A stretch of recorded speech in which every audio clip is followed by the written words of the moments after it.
Hello, Hearties! Welcome to the Hearties Hotline. I am Cammie, the hooked Heartie. Hey everybody, I'm Sarah. I'm the Hawk-Eyed Heartie, and we are here today to talk about season 12, episode 10. We're in double digits. and almost to the end. No, don't say that part. Through the Valley. Okay, Sarah, question of the day. The meaning of the title, Through the Valley. What are your thoughts? Well, there's probably something way more profound that you have an answer to, but I'll take your less profound one first. I mean, to me, it just seemed like the big focus was on how to get the use of the valley for the park and what's going on with the cattle and what's going on with the ranchers and everything, and being able to move in other directions where the cattle should be going. See, that's the beauty of this title for me, is it can be taken in so many different ways. So, because I did think of that. Yeah. I also want to throw out before you say anything is I also felt like there was probably a connection with Melissa Gilbert, but I wasn't sure. No, but that's a really good call. At least not one that I know about. So maybe somebody who's a bigger Little House on the Prairie fan would know something that I don't. Yea, though I walk through the valley of the shadow of death, I will fear no evil, for thou art with me. Quote Yeah. straight from the Bible. Well, yes, and once you started, I was like, well, yeah, and that makes sense and is probably what they were going for. And fitting, but we'll get to that in a moment. First of all, I'm going to take a more lighthearted approach and say that last recap, I was singing the praises, pun intended. I'll get to that in a second. I was singing the praises of the background actors and what they did to make themselves part of the scene. Background badly done in this episode. Shame on you. Oh no. Yes. Shame. Now, maybe they were told to do this on purpose, and that's, so that's a director's choice. But if it wasn't, I'm very upset. You cannot tell me that in a real life situation, in a small cafe, when two men start singing, not too quietly, that everybody go on with their daily conversations and not even glance that way to say, what the heck are they doing? I want to play devil's advocate though. No. Okay. If I lived in a small town with my kickum, I do feel like I would reach the point where I stopped turning around to look because he just is always doing something surprising. I would just learn to kind of tune it out. Okay, that's fair for the first time that Mike starts singing. What about when Joseph and Mike are singing a second time in the same 10 minutes and you don't even glance over your shoulder? Well, you know who's singing. It's your town pastor. You've heard him sing. I'm the devil's advocate for 2 seconds. So good at it, Cammie. If you make eye contact with him while he's doing this, he might like want you to sing too. In a small town, you learn how, when to engage and when to look straight ahead and just keep eating your grilled cheese. Speaking of grilled cheese, so when did Mike become an official employee of the cafe? He is the manager of the Queen of Hearts and the hotel, and he took over for Minnie while she was gone to Hamilton, and now all of a sudden he's serving people in the cafe when Minnie and Joseph are back. That's an interesting thing. It was, but I also just think it's one of those things like May kind of helped out there all the time because she had lived there previously before they got Yeah. married. And I think it's just more of a like she probably has an agreement to help out whenever needed. And so you just probably roped her husband in. He's got a job across the street. But he does everything. Oh, that's true. Yeah, he does. He does everything in this town. I mean, he probably just fitted in before the calisthenics class. Second question of the day. This is more of a fun one for you. So, how many seconds after May and Mike said that they needed walnuts and almonds, did you think or say out loud, use the hazelnuts?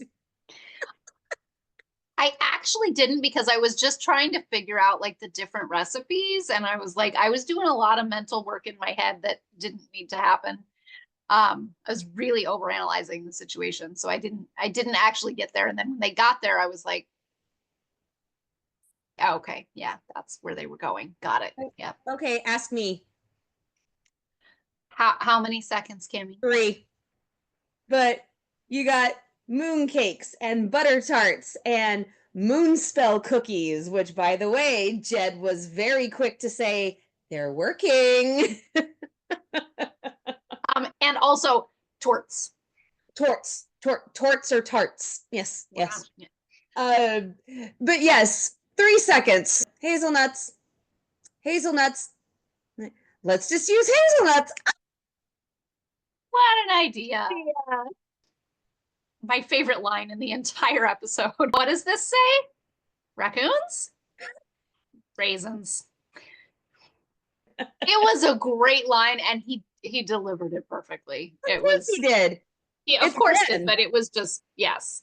I just adored that line. Going with the hazelnut storyline, Emily. I really liked it. It was just a small little side story, but I really liked it because I was actually a little concerned because they had been talking just briefly in past episodes about her going to teacher college, and obviously nothing wrong with that. That's what Laura did. That's what several other girls have done. Anna's done it. And there was even talk about Rosaline, like what she was going to go to school for. And it's just like I would really like to see more branching out of the girls. They got a lovely teacher who has inspired them and given them a lot of ideas about what they want to be. And I thought that was the perfect way to phrase it is, I want to be like you. Mm-hmm. Okay, well, that doesn't mean you have to do the same job. Everyone is unique. Everyone has different passions and different strengths and different interests. And the girls in the town don't have to grow up to be teachers to honor Elizabeth. That love and that honor and use that inspiration in a different way and in your own way. So I was just mildly concerned about that in the past, going, wow, another girl's gonna go to teacher college. Okay, like for a show that's very big on women empowerment and women can do anything. It's like, okay, what else can they do? So that was really exciting. I really liked that. And it was very obvious that she would be brilliant in other ways also. The other thing for me is she is the only other child who has been there since the pilot besides Anna. And Anna has already graduated and is gone. So she is the only child left who is from the pilot episode. And there was not a lot of talk about her. And there weren't a lot of storylines or plots involving her until the hazelnut thing came up. She was just kind of a side character. So the fact that they pursued this and that they showed that she has grown up, that she was one of Elizabeth's first children, and she's still there 12 years later. And she herself said, I don't even know if I'm good with kids. I just found that funny because she was such a small child when Elizabeth came. Also, what this avenue opens up is an opportunity for her to stay in Hope Valley next year. Yes. And doesn't mean that she won't go away for training or go and take some courses or even go to school at some point, but it opens it up more for her to stay living in the town or come back to live in the town after some schooling. Because there, again, it is a small town. We don't need a whole bunch of teachers that all live there. Nope. So, in order to keep that character more active on the show, it does help to diversify a little bit. There has never been a shortage of small moments, but I seemed to notice a whole lot of small moments that I really appreciated in this episode. And one of them was the fact that Elizabeth was very occupied with writing in her journal. Emily just walks up, doesn't say a word. She just walks up. Elizabeth sees her immediately, closes her journal, puts it aside, and gets up because she sees instantly that something is wrong. And after 12 years of teaching this child, she's gonna know her pretty well. Yeah. And that was just such a beautiful moment for me that she would be that quick to attend to one of her students' needs because she loves them. She loves them so much. She has taught them so much, and they really do mean the world to her. And I think that's why I found Henry's line, is it bring your teacher to work day? That's probably my favorite line. So see, and I don't know when Bring Your Child to Work Day originated, but I'm kind of guessing after that. So they probably invented that in Hope Valley too. There you go. But just to see Elizabeth and Henry both sing her praises and show her how valuable she is, show her how smart she is, show her that she does have a head for business and she does have a bright future, because look what you did. You took something that was going to waste. Elizabeth called it pollution. I wouldn't call sawdust pollution, but that's just me. Yeah. Because you can throw that on a fire and whoosh, it'll raise it to the sky, but whatever. But you are getting something that is going to waste, that there is an abundance of, and you are putting it to good use to keep this thriving business alive in this small town. Yeah. And it was just such a wonderful thing that she was able to see from two different sources how valuable she is, and she was able to hear from her teacher that this thing that she just said, I'm just doing it, was actually going to fulfill requirements for her projects in school. It was and then Henry, oh, she's got plenty of ideas. He loves having her around. And in the past, he's called her sharp. He's said that she has a head for business. And she has honestly given him good advice that the old Henry never would have taken from a child. And look at him now. That could grow to be our next big dynamic duo, Gowan and Emily. Oh my gosh. Oh my gosh. That would be something to see. Okay, so let's go to some higher authority that is still in town, oddly enough. Yeah, I don't know why he hasn't gone back to Capital City, but Well, I know why. Because he's got a crush. Doesn't want to leave town when there's a pretty girl with spectacles. Well, I mean that, and he's still trying to, get that park built, but Oh, that too. That too. Okay.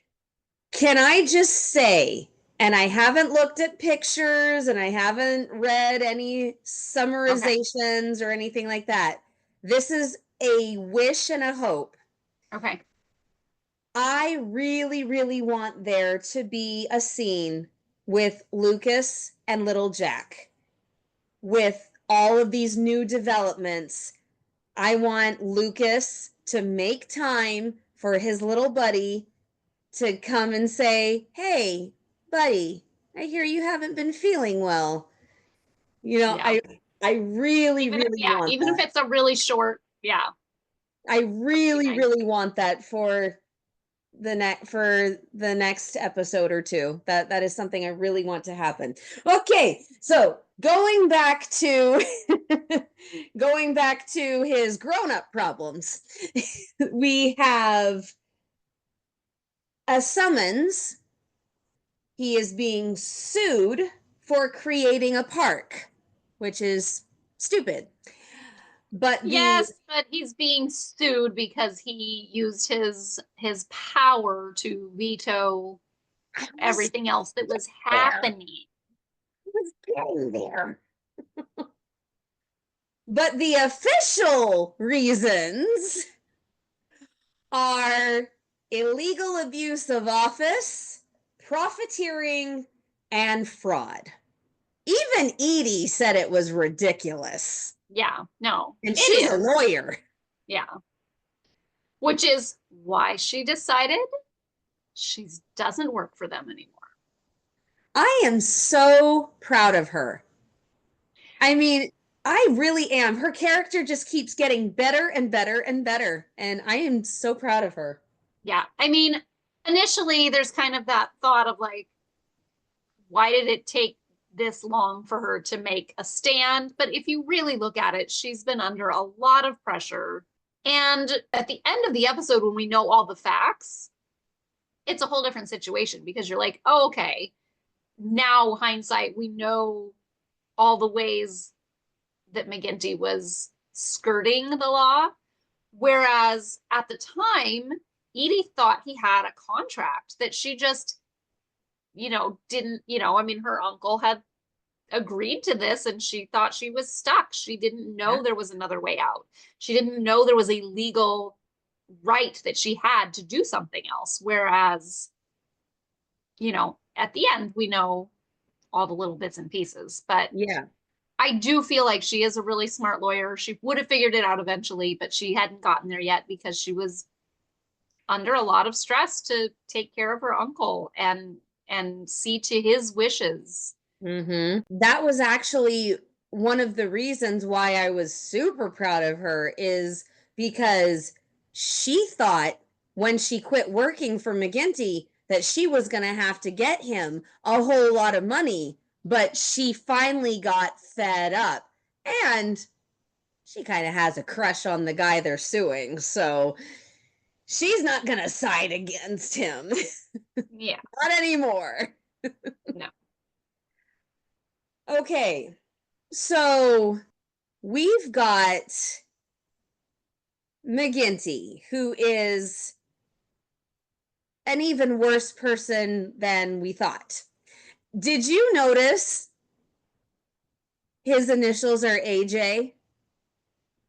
Bill Yeah. seems to get mixed up with a lot of AJs. Now, one was romantically and one obviously wasn't. And did you also notice that when Lucas shows Nathan and Lee the summons, which both of them thought it was ridiculous as well, and Lee even said, "Oh, this has Edie Martell all over it." No. So he's impressed now too. But Nathan offers to go with him to keep things civil. And so we have Nathan holding Lucas back, saying, easy, easy, he's not worth it. And 2 minutes later, we have Lucas holding Nathan back. That was my favorite scene of the entire episode. I was so impressed with that. Just the choreography of that, really. Yeah.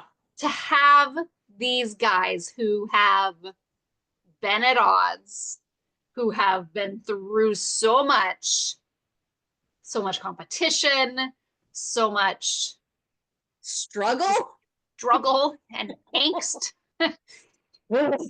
have them go there to help each other through a situation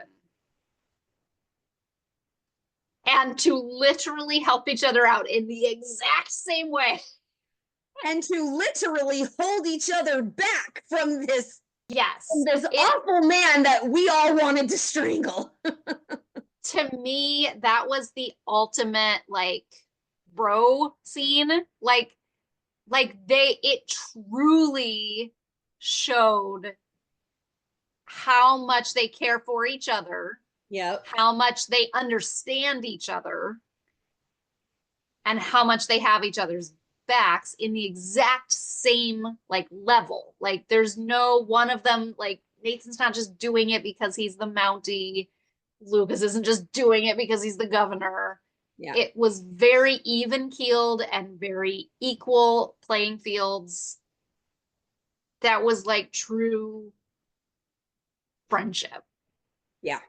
I really loved the writing in this scene. It flowed so well. Mm-hmm. I wouldn't take it upon yourself to preach to me about the law, AJ, which is such a Lucas line. Mm-hmm. He just said that so beautifully. And when Lucas gets angry, he has to be really angry to show it strongly, aka when Jeanette is involved. Mm-hmm. But he wasn't that angry this time, but he was for Lucas. You could tell he was building up to it, and Nathan knew that he was building up, and so he's trying to keep him down. And he also says he's not worth it, which is a beautiful bro way, to coin your term, to tell him this guy is scum and he is not worth you getting in trouble because he's an idiot. And then he just further proves what a terrible man he is. Ooh, I'm shaking in my boots. Then he turns on the Mountie, the very boots your daughter mysteriously recognizes. And Nathan goes, what are you talking about? And then he says that he wants a $25 fine, which back then is not exactly cheap. And that's when Nathan gets a lot more passionately angry than Lucas does, because that's what Nathan is prone to do. And this time, Lucas very calmly holds him back, but just that it happened in a matter of minutes, that they both just cannot stand this man, and they have to literally hold each other back. Yeah. Yeah. And I think also, like, the way that Nathan said, like, he's not worth it. Now McGinty knows, okay, he's not on my side either. I'm going to dig in as far as I can go. Like, he may have already been planning to bring it up. Yeah. But he knew that was like his moment to go. Yeah. Ready, aim, fire. Yeah. Yeah. So let's talk about when Bill and Henry and Lee say ready, aim, fire. It's amazing how well Hope Valley can orchestrate. A coup? Basically, I feel like that happens every couple seasons. We have, It's fantastic. yeah.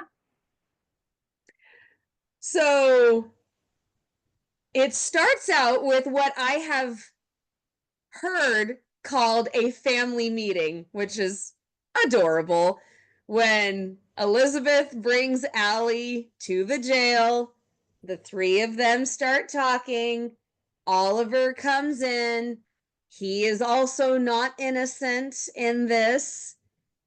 But then this is what was so helpful is they have revealed little bits and pieces, because I remember saying to you a few episodes ago, I'm lost.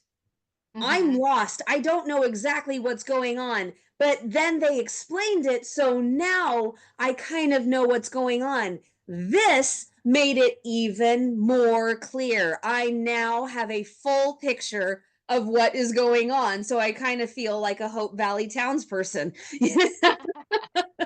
But Oliver, because of his final project, has been studying the ash trees, and he knows for a fact that ash trees only grow on Lee Coulter's property, but they mysteriously are all chopped up and conveniently blocking access to the old pasture. Weird. Very weird. It was funny because my daughter was watching with me and she asked me, she said, why does that matter? And it was funny because that kind of put the pieces all together when I was explaining it to her. Because an idea that I had is if he were to cut down trees on his own property, it would look a whole lot more suspicious. But Coulter Lumber, of course Is they're all, going to cut yeah, trees down. yeah. So it doesn't matter if a few more trees are missing because it's not going to show up in somebody's perspective immediately. They had to dig deeper and see that ash trees only grow on Coulter Lumber property, and they are blocking the entrance to the old pasture way over here. Yeah. Interesting. But my favorite part, my favorite part, Henry says the jig is up, which is a fantastic line. McGinty fights back, thinking that he has all the cards because you won't touch me because I'll take those kids down with me. And then Lee walks in, jovial as ever. Hey, fellas, sorry I'm late.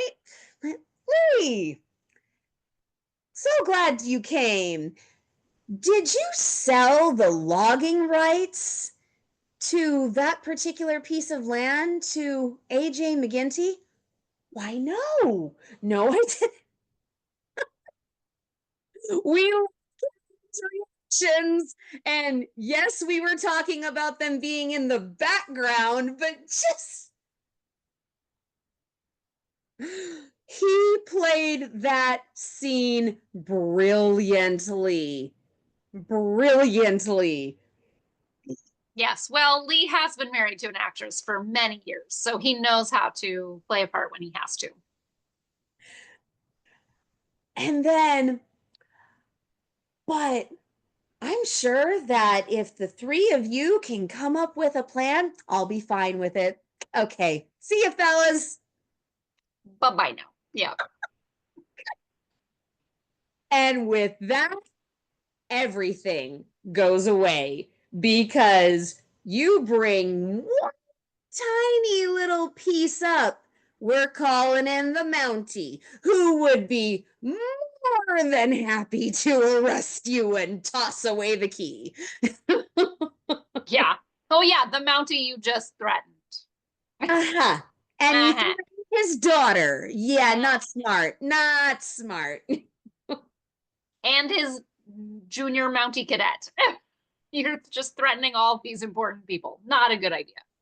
And can we talk about how smart that junior Mountie cadet was? Oh my Whew. gosh. Not only did he figure out that the ash trees were in the wrong place because of this project that he was working on because he was attending school. Thank you, Elizabeth. But he also says, the Mountie Handbook allows trespassing if it's in legitimate pursuit of uncovering a crime. I was like, oh, yeah. To be fair, that's what they were doing in the first place. They didn't know they were uncovering a crime, but they were investigating why something was going wrong. So they Yes. already did have a valid concern. Yes. They just didn't know what it was tied to. Mm-hmm. And then on a much lighter note, Allie called him Ollie.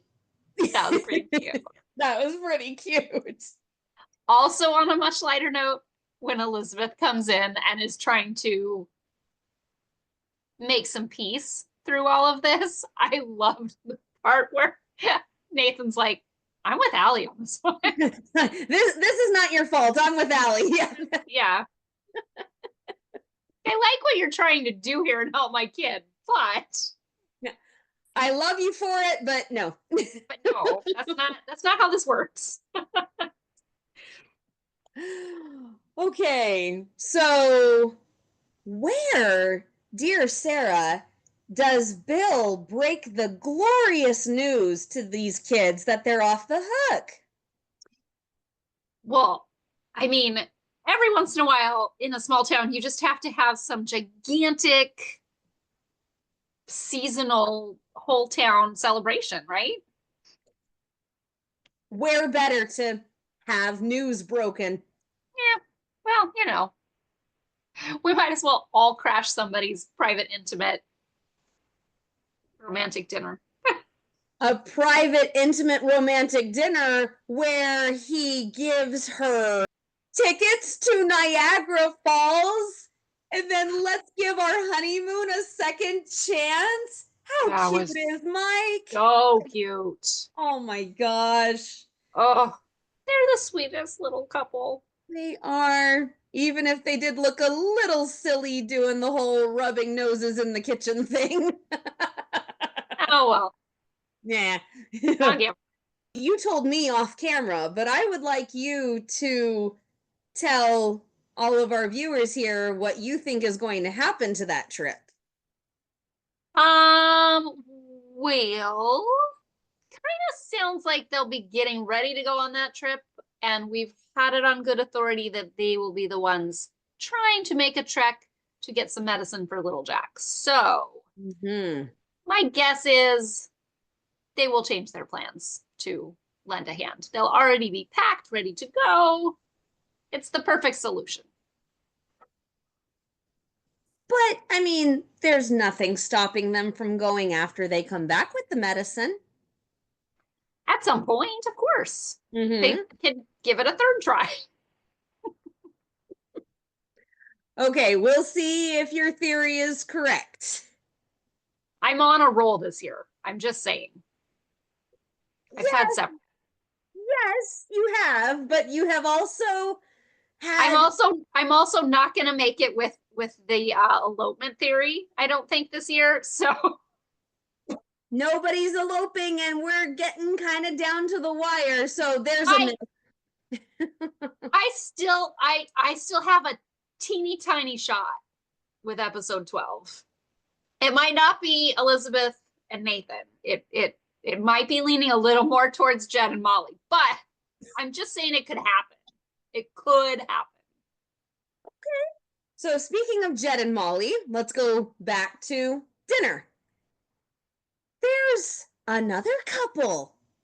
How many couples are we at now who are really profiting from this dinner? um,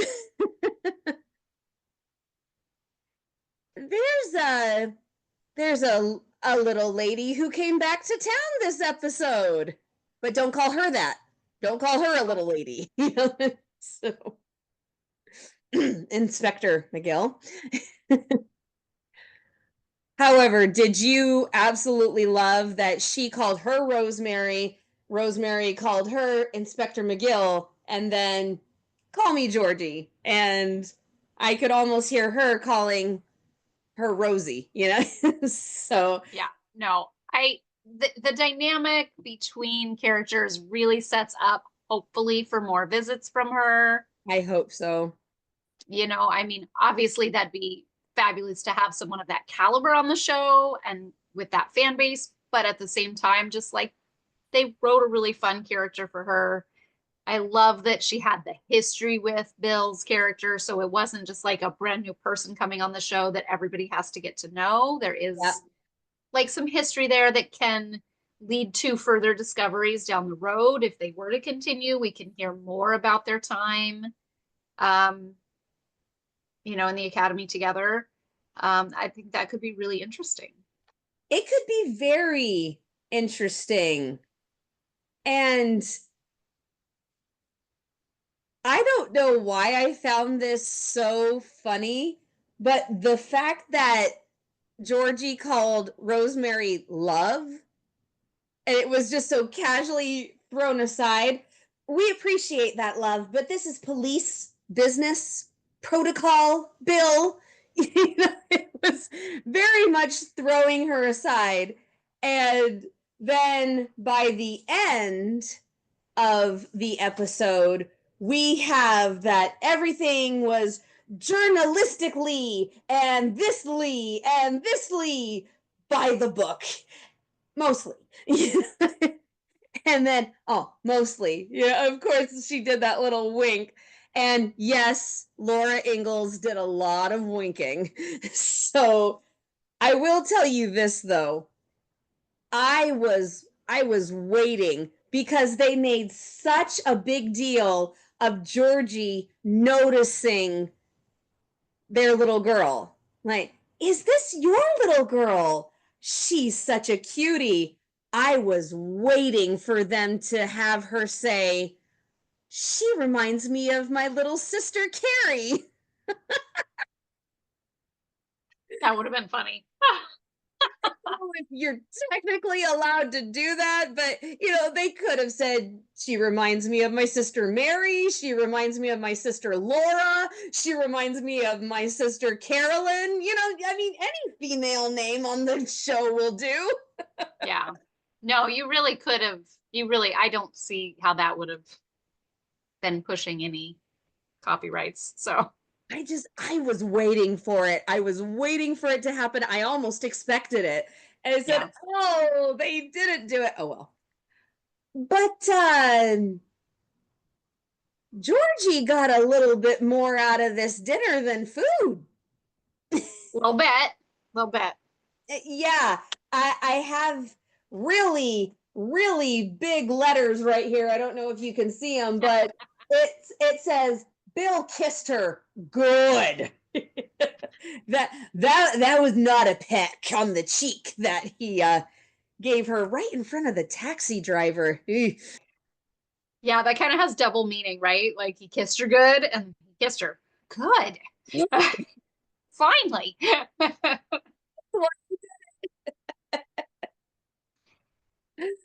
Yes, and then Rosemary sees the whole thing and like, I don't speak out of turn, but I may have witnessed a moment. Yes, you do speak out of turn. But at least it was only to Elizabeth. They talk, it wasn't. Elizabeth cares about Bill, so it's not gossip. Yeah, she didn't tell Florence. That would have been a mistake. But Bill, no wonder you've been acting so odd and pushing me out. Huh? You're in love with Georgie. well, maybe you're right. Well, of course I'm right. And then immediately she starts playing Cupid. Like, well, we're gonna have to do this to impress her so that she'll come back, and then we're gonna have you solve this case and that'll impress her. Just Rosemary always finds a way to play Cupid, whether Yes. it's playing puppet and puppeteer. Oh my goodness, I'd almost forgotten about that. Oh, I can't forget No, about I that know. scene. Or if it's trying to get two people who had a thing in the past to come back together through police maneuvering. It's a new one, but should be good. Hey, whatever works, right? Because something like solving the case, that would actually be very appealing, to use Elizabeth's words. And it would be very appealing to Georgie for Bill to solve the case, because he already got Woody to confess. Of course, Woody's not the brightest bulb in the box, but he got Woody to confess that he was an accessory to the robbery. And he's like, dang it. There's another couple that things happen for at dinner. Things have already been happening for this couple, but it's okay. A win is a win. And at this dinner, Nathan makes a huge, what? You mean Chief Constable? I do mean Chief Constable Grant. Okay. So, hold on.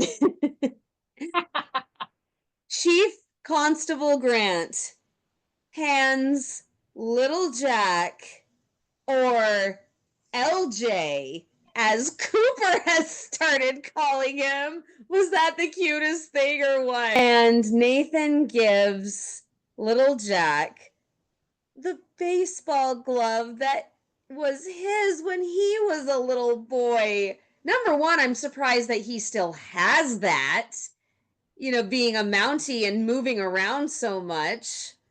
Yes, but But he's also raised a kid, and Allie is kind of a tomboy. at least she Does a lot of was. stuff. Like he probably had used it with her and like Yeah. gone through that and may have even asked her like, hey, that old mitt, are you okay if I give that to Jack? It very well could have been a conversation. That's a scene I would have loved to see. But we didn't have time for it because we were too busy fawning over Nathan giving his mitt to Jack, which was adorable. And then Elizabeth reassuring him the fact that he was willing to run off like that, it just means he's comfortable with you.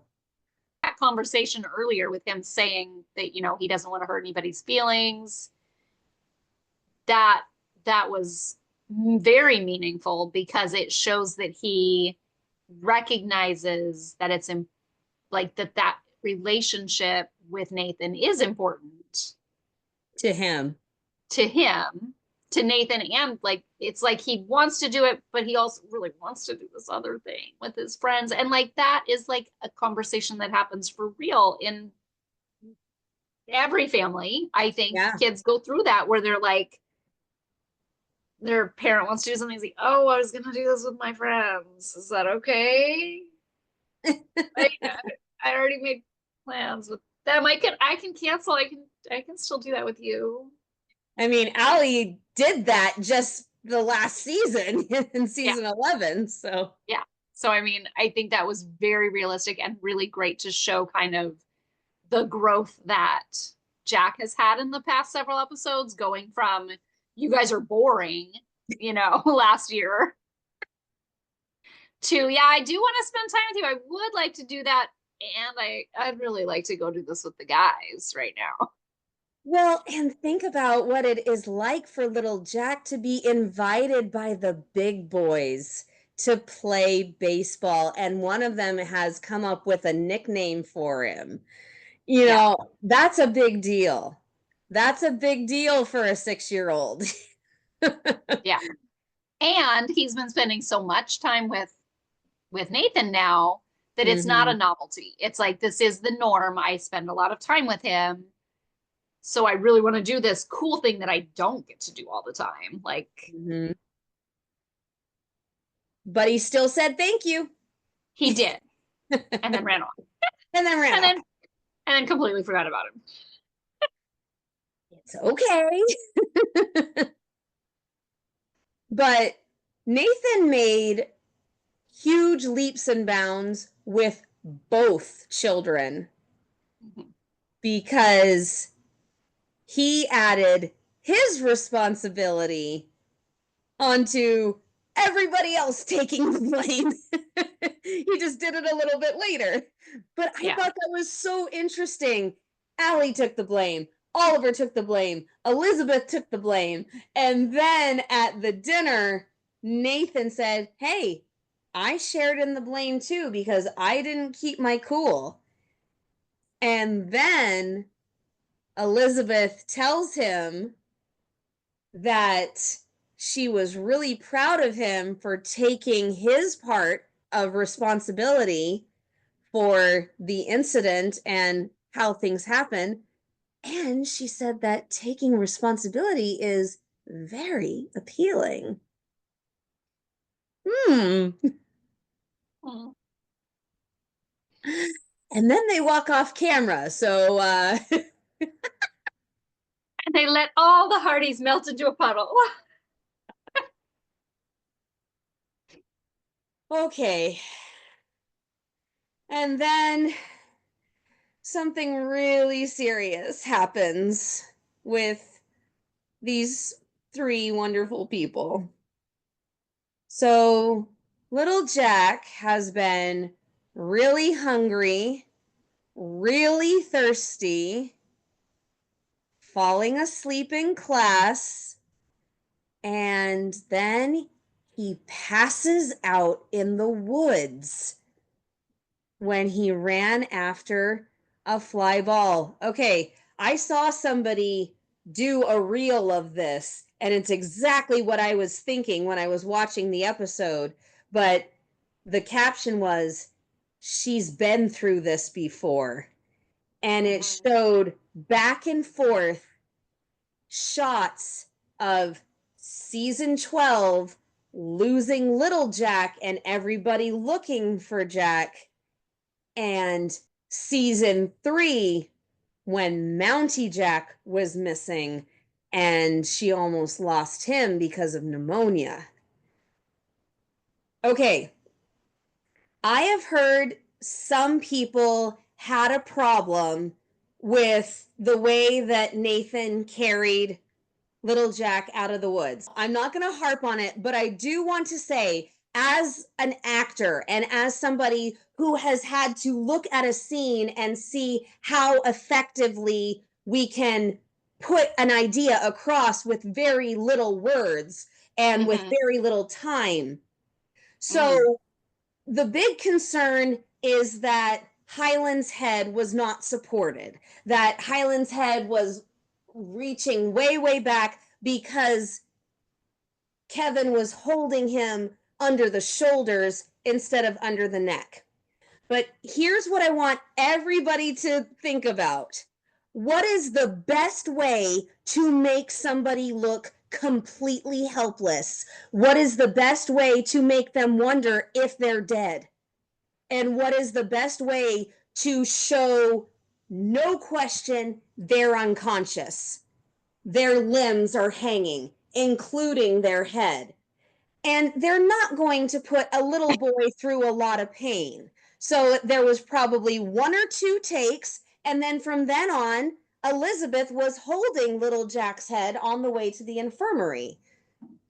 And also, Nathan was not running. He was he was walking very gingerly and carefully. There was not like a lot of wobbling going on. So his head wasn't bouncing up and down. And to be honest, Highland is pretty tall for his age too. I don't see how you could carry a child that big with your arm under his neck, because you wouldn't have enough, so with them being unconscious, you wouldn't have them holding on to you at all. You wouldn't be able to fully support them. The only other way he could have done it is if, he was carried him like this up here, but he probably was trying. I mean, in a real life situation, I don't think you would do that either with a child that big, because you're trying to keep them, kind of immobilized, because you don't know what's wrong. They don't know why he's unconscious. They don't know if he got hurt also, or if it was just an illness. So you want to be you want to be gingerly and very carefully moving them so that there is not a lot of strain if they've broken any bones or anything else.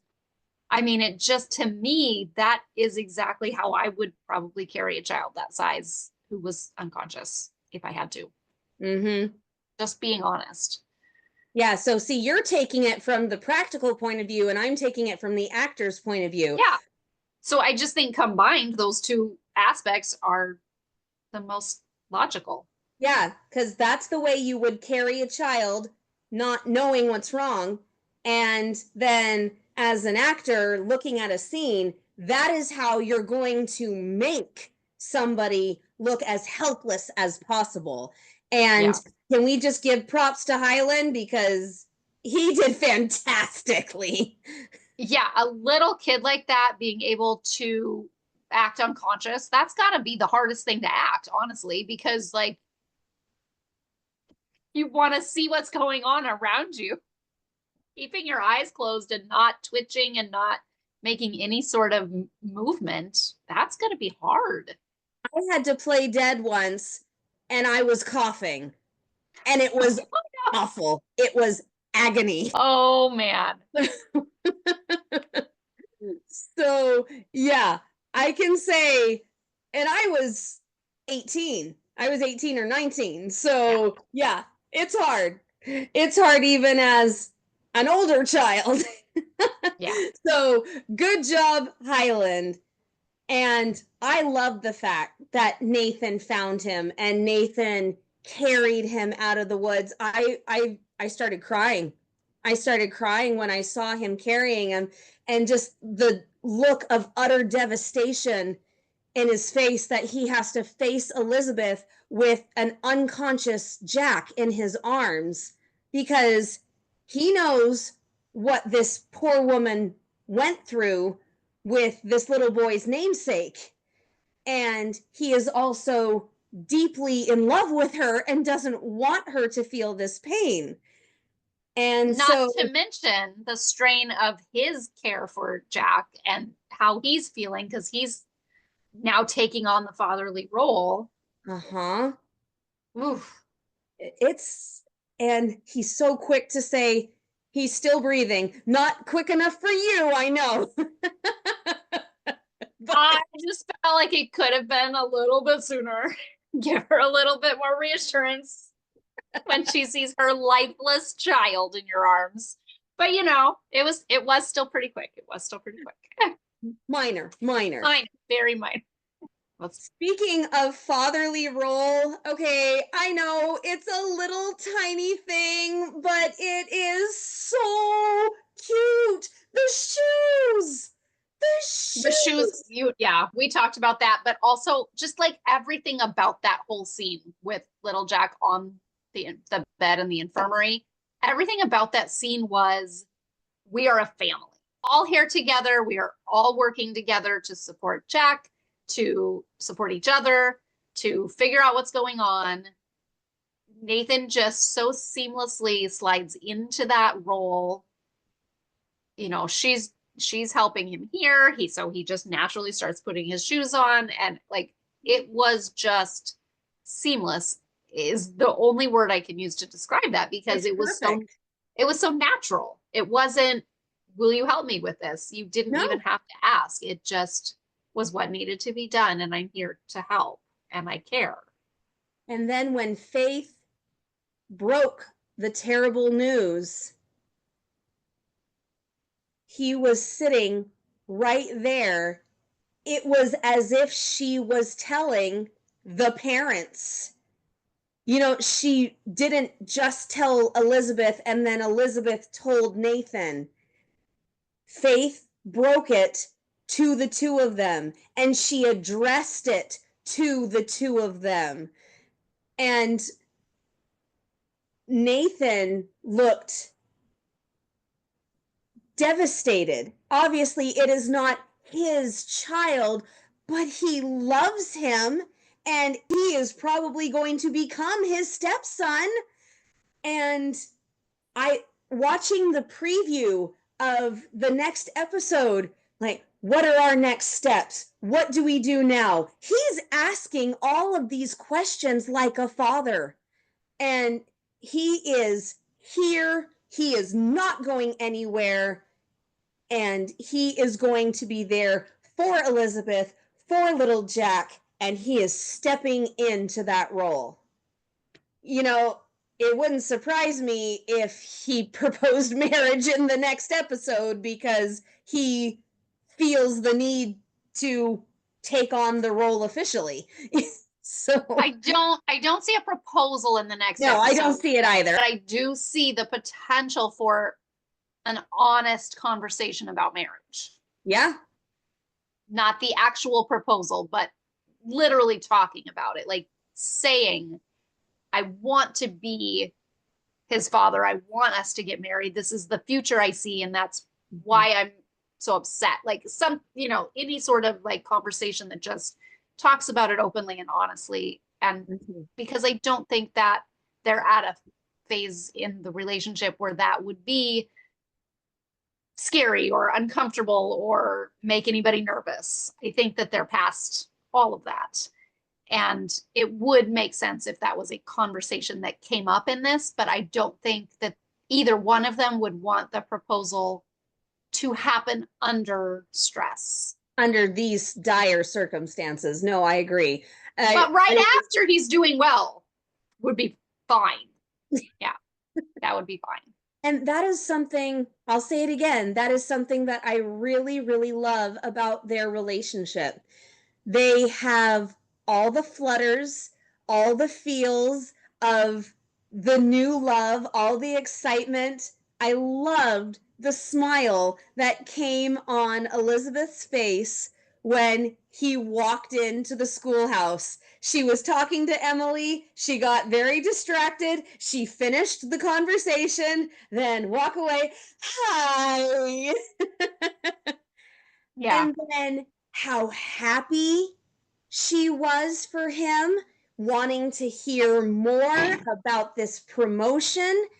And then on the other side, they are dealing with these very serious concerns and situations together.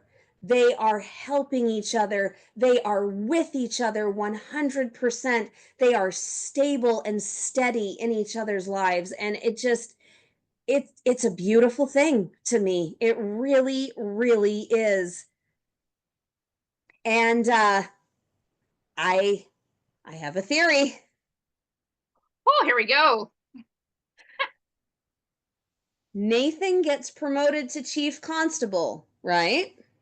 Yes, that's not a theory. That's happened. Keep going. Nathan is going to become quite busy taking care of little Jack.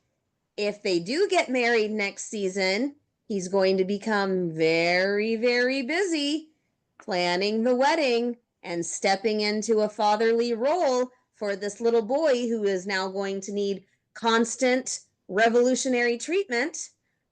So it would become very practical and very legitimate and very reasonable that the chief constable would be based in Hope Valley, but still taking on other responsibilities of the surrounding area and helping his new family.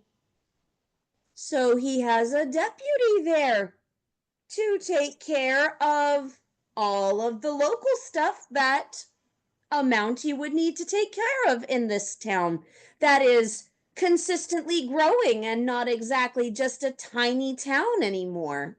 Yeah. I mean, who could they get? Hargraves, Oh, yeah. definitely. He probably wants to retire to a small town, and he would love spending more time with Nathan.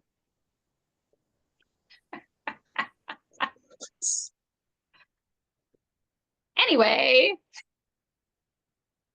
it is But a you great, catch my drift. It would yeah, be a it would be. perfectly legitimate way to keep Oliver on the show.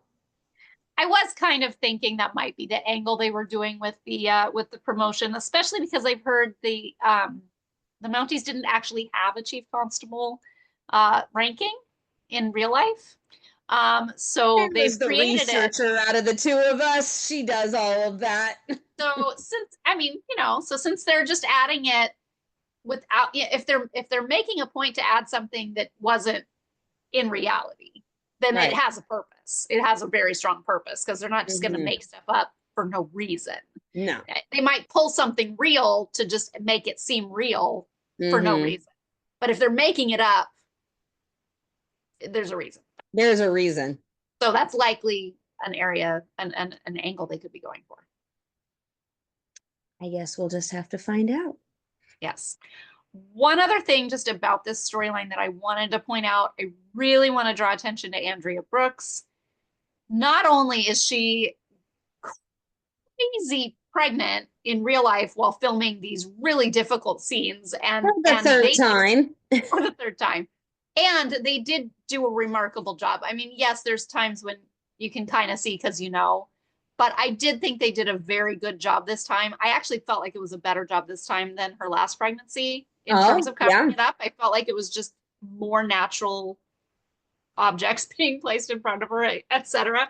But I just think she's has a very focal point at this late stage of the season too, when she's in a later stage of pregnancy. Yeah. And so that's just quite remarkable that they had it written, and ended up having her be so focal at this later stage in pregnancy. Yeah. And what I loved, because I saw that video that you saw as well, the fan edit video, which really draws in the similarities with Faith's character. Also, back in season 3, taking care of Jack after the flood with the pneumonia, and how her character had to interact with Elizabeth during that situation and is now having to be that bearer of bad news again to Elizabeth. I mean, the mirroring happening with Faith's character specifically was just crazy. And I felt like that was really, really exciting to see Faith getting to really shine as the doctor, and pulling from her past experiences, but then also just the depth of her character as well. And this is like this, the other thing that didn't even really occur to me while watching it, we haven't seen Lily lately on screen, but here this little boy is the same age as her new adopted daughter. I mean, and is really good friends with her. So just the added components of that, I was just really blown away. I thought that Andrea did an amazing job, and looking forward. I want to say too, a bunch of people online were talking about, oh, little Jack's really, really, really sick now. Hope we get to see Carson come back to save him. And I'm like, I really like Paul Green. Really, really like him. Carson was a fun character. Really liked enjoying seeing him on the show at times. I'm really excited for Dr. Carter to take care of this situation and be the one to save the day, because I think that's fabulous. Well, and 2 reasons that make it even better.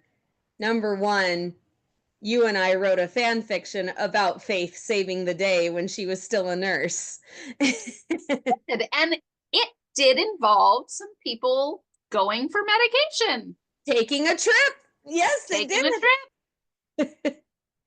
So the plan next week is to compare what happens on the show with our fan fiction and see how many similarities there actually are, because I think there will be a few. So we will definitely be discussing that. But the other thing, I don't know if they did this on purpose, but Andrea just celebrated a birthday. And so for her to be celebrated and draw attention toward her character and the growth of her character, and just have Faith have this major part of this story right around her birthday, I think it's wonderful. I think it's great. So incredible. All right. Whew, I'm exhausted.